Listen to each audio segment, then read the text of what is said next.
Hi children, now we are familiar with some feminist writers.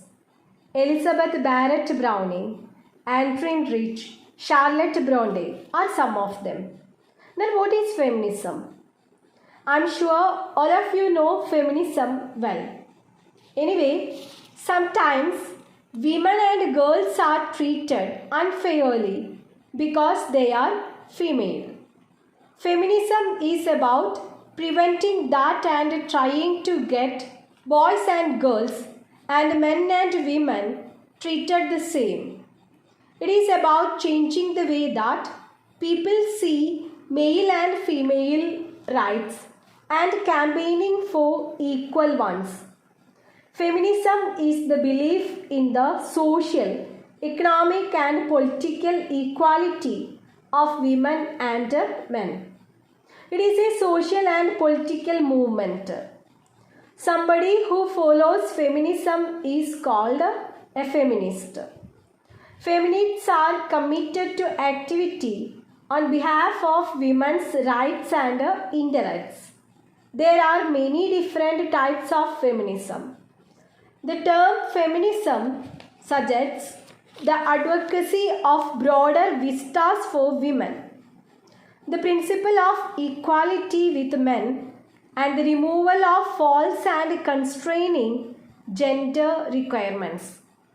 In a word, the pursuit of freedom for women. The term comes from a French word invented in 19th century to describe a phenomenon that had newly come into historical focus. But the attitudes, behaviors, aspirations encompassed by the word feminism have a much longer history. Literally, throughout the recorded history, there have been women who have broken through the limits placed on their sex and recorded their advances as an inspiration to other women. Dear students, today we are going to start the second chapter, The Story of an Hour, in Module 3, Gender. Let's begin with Kate Chopin. Kate Chopin is presently considered as one of the pioneers of American feminist writing because of her unconventional or untraditional lifestyle or new ways of portraying women's changing identity in the 19th century in American literature. She is known as one of the pioneers of American feminist writers. She has her own style. She used untraditional or unconventional lifestyle. She portrayed women's changing identity in her novels and stories in new ways in 19th century. In her characterization, she focused on surprising differences between women and men in their lives in unconventional ways. Kate Chopin was born Catherine O'Flaherty, it was her original name, in St. Louis on February 8, 1851. Her mother, Eliza Ferris, came from the well-respected French community of St. Louis. Her father, Thomas, was a highly successful Irish-born businessman. He died when Kate was 5 years old. Chopin grew up in a household dominated by women, her mother, grandmother, and great-grandmother. Her great-grandmother taught her to speak French and played piano and related stories about her great-great-grandmother, a woman who ran her own business, was separated from her husband and had children while unmarried. This woman was a great example of woman's strength. At the age of 20, after her education, Kate married Oscar Chopin, the son of a successful family in the cotton industry. When Oscar's cotton brokerage business failed due to drought and his mismanagement. They moved to the small French village of Coltuville, Louisiana, where Oscar had a family and a small amount of land. Before and after marriage, she was an unconventional nonconformist who made friendship with the slaves of the family, smoked in public, and bathed open on the beaches. Oscar ran a general store in Cloutierville until he died in 1883 of malaria. His death, which left his family in great debate. Kate Chopin and her 6 children moved back to St. Louis to live with her mother. She decided to take up writing professionally. So she began her career with short fictions and essays. She wrote for popular American magazines. Chopin's first short story was published in 1889. She began her first novel, At Fault, in the same year. Her most famous work, The Awakening, appeared in 1899. As in much of Chopin's writing, this novel concerns itself with issues of identity and morality. Unlike the rest of her works, it created a tremendous controversy. While many reviewers deemed it a worthy novel, an equal and more vocal number condemned it, not simply for Edna's behavior. Edna is the protagonist in the novel. Protagonist means main character. But for her lack of remorse about her behavior and Chopin's refusal to judge Edna either way.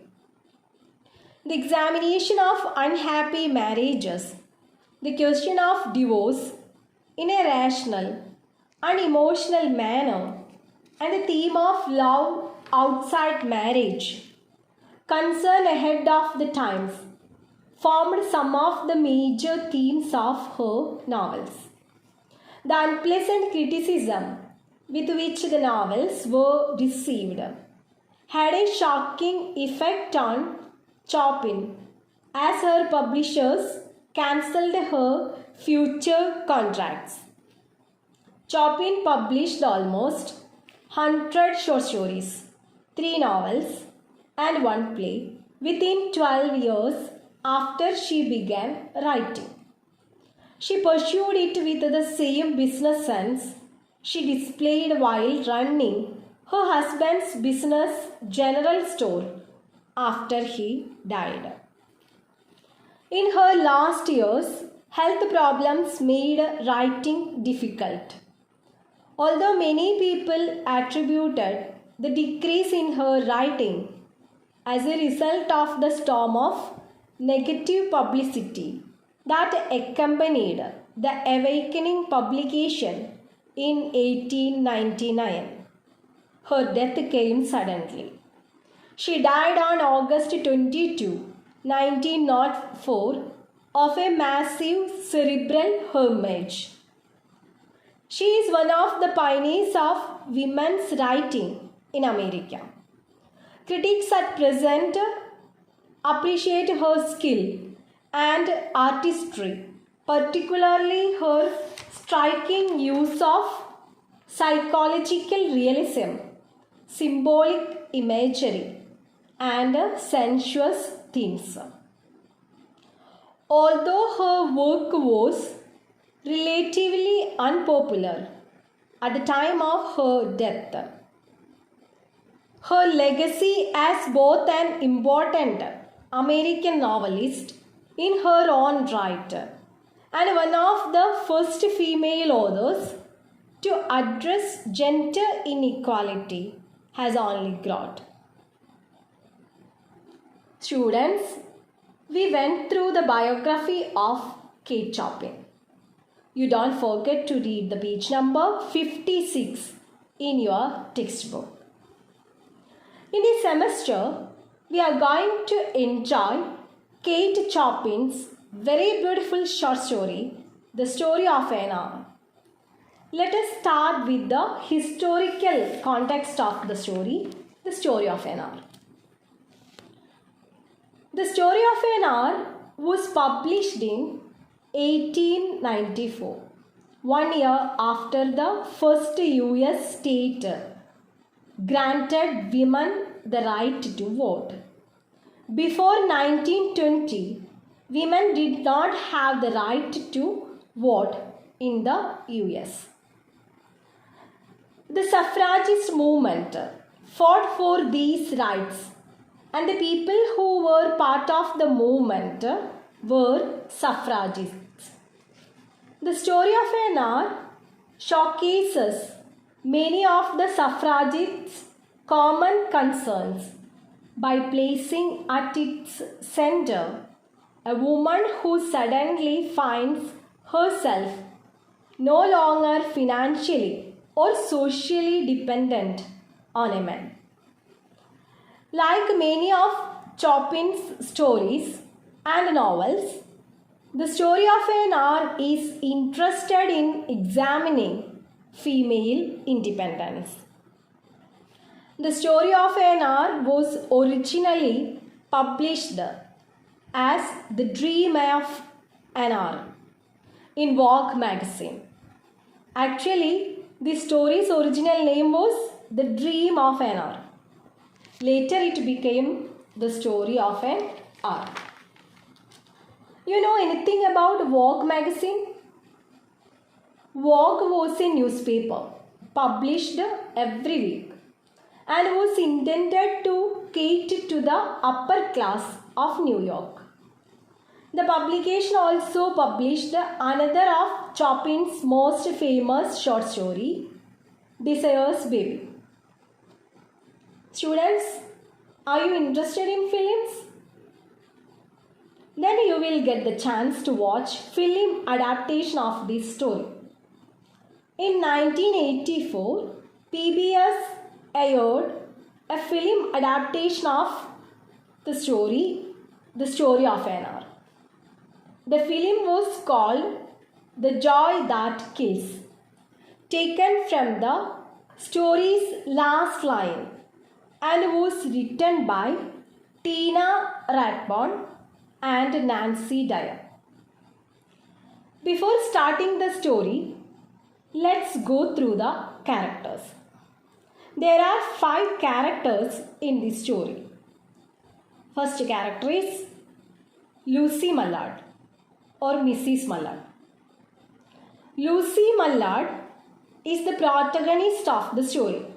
She is the main character in the story.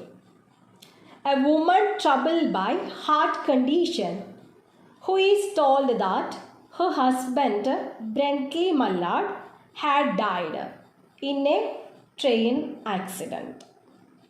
The story begins with the bad news of Lucy's husband's death. Second character is Brentley Mullard. Brentley Mullard is Lucy's husband, who is reported to have died in a train disaster. Third character is Josephine. Josephine is Lucy's sister. Josephine informs Lucy about her husband Brentley's death. Fourth character is Richards. Richards is Brentley's friend. Richards learns about the train accident and Brentley's death at the newspaper office. He informs the death of Brentley Mullard to Lucy's sister Josephine. Last character is Doctor. We will meet the Doctor in the climax scene. I hope now you are familiar with the 5 characters. Who are they? Lucy Mullard, the protagonist of the story. her husband Brindley Mallard, her sister Josephine, Brindley Mallard's friend Richards, and a doctor. Let us begin the story. All of you please ready with the page number 57 in your textbook. Knowing that Mrs. Mallard was afflicted with a heart trouble, great care was taken to break to her as gently as possible the news of her husband's death. It was her sister Josephine who told her in broken sentences, veiled hints that revealed in half concealing. Her husband's friend Richards was there, too, near her. It was he who had been in the newspaper office when intelligence of the railroad disaster was received, with Brindley Mallard's name leading the list of killed. He had only taken the time to assure himself of its truth by a second telegram and had hastened to forestall any less careful, less tender friend in bearing the sad message. Mrs. Mallard was afflicted with a heart trouble. Afflicted means caused trouble to. Her sister Josephine, who is worried that the bad news will affect Lucy and worsen her condition. So she tells her in broken sentences. She uses veiled hints. It means she uses the suggestions than statements. Her husband's friend Richard was there too, very near her. Lucy's husband's friend Richards learned about the railroad disaster when he was in the newspaper office and saw Lucy's husband Brindley on the list of those killed. He assured himself of its truth and revealed the sad news to Lucy's sister Josephine, and also gave the responsibility to Lucy's sister Josephine to reveal the sad news with Lucy. That is why Richards is waiting very near to Josephine. She did not hear the story as many women have heard the same, with a paralyzed inability to accept its significance. She wept at once, with a sudden wild abandonment in her sister's arms. When the storm of grief had spent itself, she went away to her room alone. She would have no one follow her. There stood facing the open window a comfortable, roomy armchair. Into this she sank, pressed down by a physical exhaustion that haunted her body and seemed to reach into her soul. She did not hear the story with a paralyzed inability to accept its importance, as many women have heard the news about their husband's death. When she knew the reality, she started to weep at once. It was a sudden reaction with wild abandonment. Then she fell in her sister's arms. After some time, the storm of grief had spent itself. Then she wanted to spend some time alone in her room. So she told them to her sister Josephine and her husband's friend Richards, "You would not follow me." She wanted to spend some time alone in her room. Women were expected to be passive and soft in the 19th century, and Lucy's hard condition strengthened this societal expectation. Her physical weakness further encourages the people around her, like Richards and Josephine, to stifle her emotions and overprotect her. We already understood Lucy accepted the reality with its importance. So Lucy's strong reaction to this bad news creates tension because it goes against society's sexist expectations. It also challenges her body's health related limitations. After the first wept, she informed her sister and her husband's friend she wanted to spend some time alone in her room. So Lucy's desire to be alone with her grief is the first indication of her inclination or strongest desire toward freedom and independence, especially in regards to the handling of her own emotions. In keeping with the idea that she is weak, though she is physically exhausted by sobbing. I think all of you remembered well. When she reached in the room, we can see that there was an open window and also an armchair. When she entered into the room, she took rest in that armchair. She was depressed or pressed down because of this sad news. Sad news here, her husband's death. She was mentally and physically tired.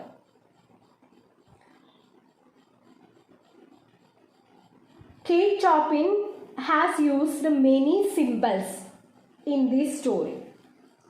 Actually, the open window is also a symbol. The open window before which she stands is a symbol of the freedom she experiences upon hearing that her husband has died. So here the open window is a symbol.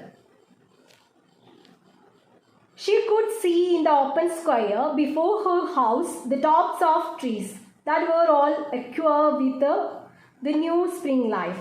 The delicious breath of rain was in the air. In the street below, a peddler was crying his wares. The notes of a distant song, which someone was singing, reached her faintly, and countless sparrows were twittering in the eaves. Through this window, she started to see so many things. At first, she sees the tops of trees that were moving just like in a new spring. She also smells the pleasant smell or delicious breath of rain in the air. She also hears a peddler was crying his wares. Peddler means a person who goes from place to place to sell goods. After that, she hears someone was singing, but it was not very clear to her. And she also enjoys the twittering of sparrows in the eaves. Twittering means make fast and high sounds. Eaves means lower border of a roof that overhangs the wall. Through this open window, she sees the movement of tree tops, just like in summer season. She also enjoys the pleasant smell of rain. She hears the peddler's sound. She also listens. Someone was singing not clearly.